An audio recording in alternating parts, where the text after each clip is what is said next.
what is being said.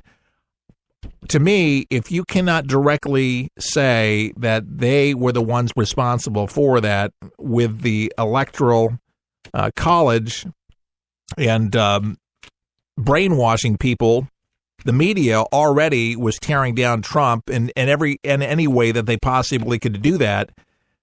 To me, the corruption on Hillary Clinton and the corruption that may be with the Russians hacking into computers and Crucifer and all of this with the information that was leaked out, I don't see much difference between the two. I honestly don't. Hillary Clinton is an evil person. Hillary Clinton is not a nice person, and she's done far worse for this country. Now, Russia in itself is not a great place. There's going to have to be some reckoning with Russia with this, but greater still is the security of our computers. And to me, that's the biggest story. It's how and why our information, our precious information to do with whether you're a Democrat or you're a Republican, that information is supposed to be sacred. It was broken into, was hacked into.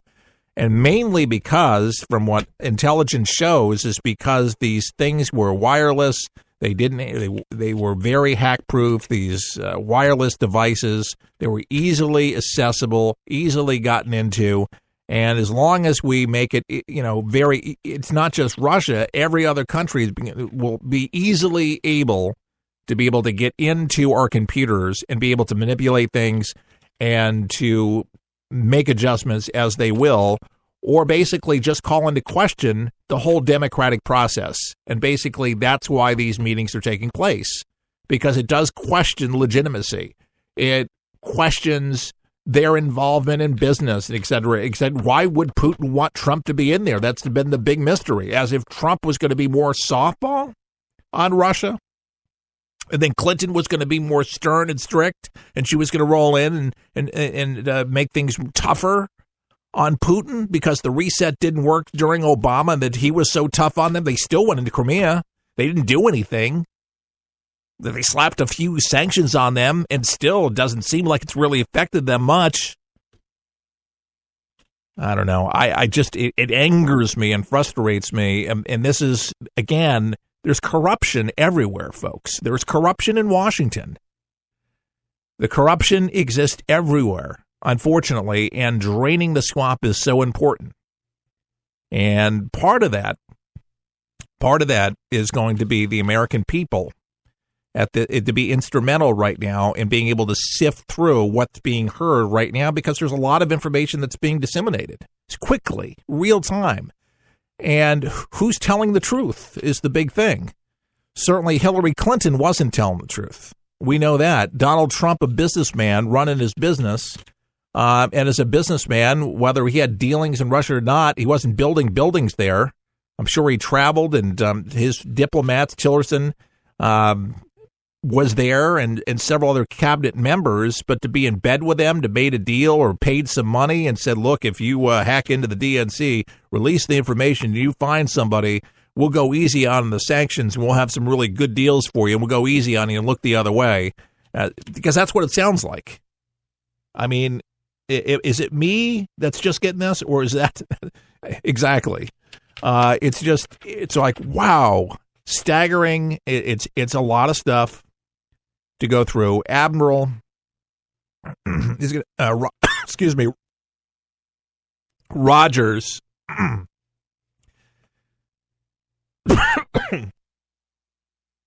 excuse me, went down the wrong pipe. Chairman Nunes, Ranking Member Schiff, and members of the committee, thank you for the opportunity to appear before you today on behalf of the men and women of the National Security Agency. I'm honored to appear besides my teammate, Director Comey, to discuss Russia's activities and intentions regarding the 2016 U.S. election, and want to assure the committee that my team is doing its best to fulfill the various requests of this committee to support your ongoing investigations into this subject. Over the past weeks, NSA has been working closely with the committee to provide you the information that you require for your investigation, and I can assure you we will continue to do so. When we last met in January, we discussed the classified version of the January Intelligence Community's assessment on assessing Russian activities and intentions in the recent U.S. elections. Today, more than 2 months after we issued this assessment, we stand by it as issued. There is no change in our confidence level on the assessment. Of course, the specifics of this assessment need to remain classified to protect sensitive sources and methods. So today, I will limit my discussion to information in the public domain, that of the publicly released intelligence community assessment. I hope you will understand that there are some issues I cannot discuss in an open session, nor will I be able to provide specifics in some areas. As the committee fully knows, the intelligence community has a long-standing policy of not discussing surveillance targeting information in particular cases, as to do so would invariably open the door to compel further disclosures in litigation or the release of classified information, all of which would be harmful to our national security. Like the committee, we are also greatly concerned about leaks of classified information, as they can reveal the sources and methods we employ to provide intelligence to American policymakers and warfighters and generate advantage for our nation while protecting its citizens and interests and their privacy. I also want to assure the committee that we take very seriously that obligation to protect U.S. persons' privacy. This applies to all stages of the production of foreign intelligence, but I'd like to emphasize one area in particular: the dissemination of U.S. person information.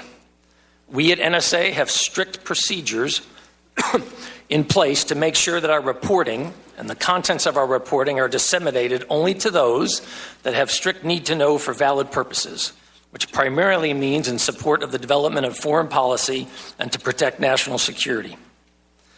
I do want to specifically mention that among the collection authorities that we have to target foreign actors in foreign spaces, FISA Section 702 and Executive Order 12333 have been instrumental in our ability to produce the intelligence made available to the committee and others in gathering the SIGINT facts of foreign activity in this election cycle. It would be difficult to overstate the breadth and scale of malicious cyber activity occurring today. Our adversaries, including nation states, have not rested in trying to penetrate government systems, steal our private industry's intellectual property, and make even greater strides towards the development and achievement of cyber attack capabilities.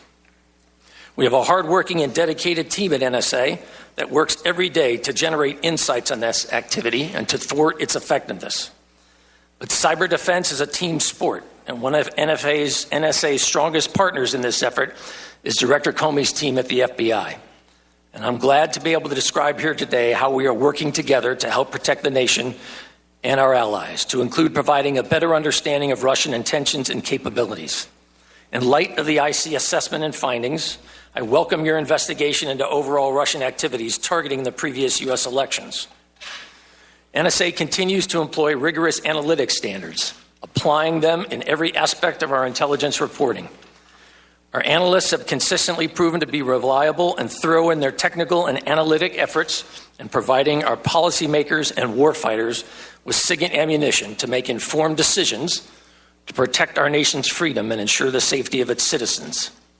They are diligently continuing to monitor for additional reflections of Russian targeting of U.S. systems and those of our friends and allies around the world, to share that information with our IC colleagues and foreign counterparts, and to produce unbiased, unprejudiced, and timely reporting of SIGINT facts in their entirety. And I look forward to your questions. Thank you, sir. All right, Admiral Rogers. And by the way, I have to chuckle here. You'd think I was dying or something, and I was not. It's blooming here. It's first day of spring. And happy spring, by the way, wherever you're listening to For the People today.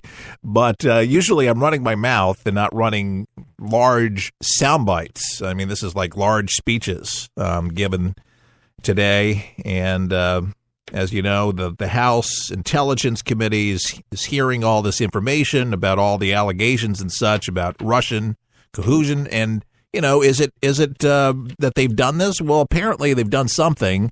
It's how much influence they've had, and they're going to just try to come to the bottom of all of this and find out what their conclusions are. It'd be interesting to see what people are talking about and thinking about. One thing's for sure, we know that Russia's not our friend.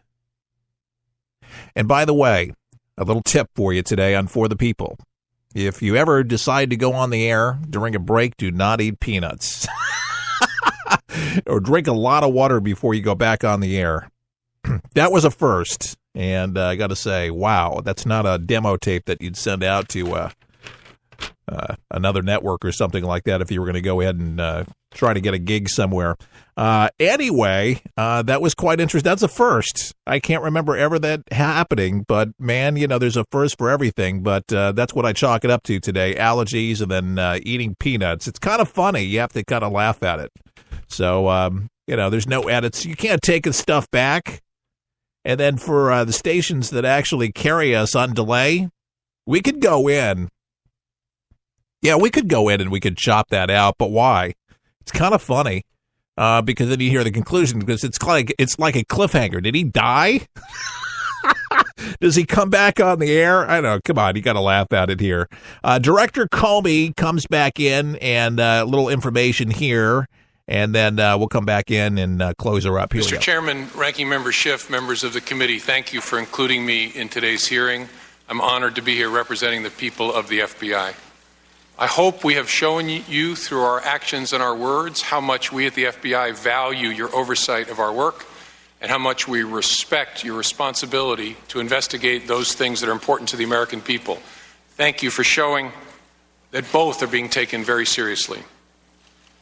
As you know, our practice is not to confirm the existence of ongoing investigations, especially those investigations that involve classified matters.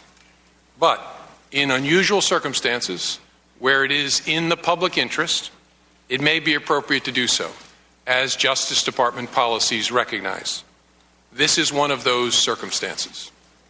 I have been authorized by the Department of Justice to confirm that the FBI, as part of our counterintelligence mission, is investigating the Russian government's efforts to interfere in the 2016 presidential election. And that includes investigating the nature of any links between individuals associated with the Trump campaign and the Russian government, and whether there was any coordination between the campaign and Russia's efforts. As with any counterintelligence investigation, this will also include an assessment of whether any crimes were committed. Because it is an open, ongoing investigation and is classified, I cannot say more about what we are doing and whose conduct we are examining. At the request of congressional leaders, we have taken the extraordinary step, in coordination with the Department of Justice, of briefing this Congress's leaders, including the leaders of this committee, in a classified setting in detail about the investigation. But I can't go into those details here. I know that is extremely frustrating to some folks, but it is the way it has to be, for reasons that I hope you and the American people can understand. The FBI is very careful in how we handle information about our cases and about the people we are investigating. We are also very careful about the way we handle information that may be of interest to our foreign adversaries. Both of those interests are at issue in a counterintelligence investigation. Please don't draw any conclusions from the fact that I may not be able to comment on certain topics. I know speculating is part of human nature, but it really isn't fair to draw conclusions simply because I say that I can't comment. Now, some folks may want to make comparisons to past instances where the Department of Justice and the FBI have spoken about the details of some investigations. But please keep in mind that those involve the details of completed investigations. Our ability to share details with the Congress and the American people is limited when those investigations are still open, which I hope makes sense. We need to protect people's privacy. We need to make sure we don't give other people clues as to where we're going. We need to make sure that we don't give information to our foreign adversaries about what we know or don't know. We just cannot do our work well or fairly if we start talking about it while we're doing it. So we will try very, very hard to avoid that, as we always do. This work is very complex, and there is no way for me to give you a timetable as to when it will be done. We approach this work in an open-minded, independent way, and our expert investigators will conclude that work as quickly as they can. but they will always do it well, no matter how long that takes. I can promise you we will follow the facts wherever they lead.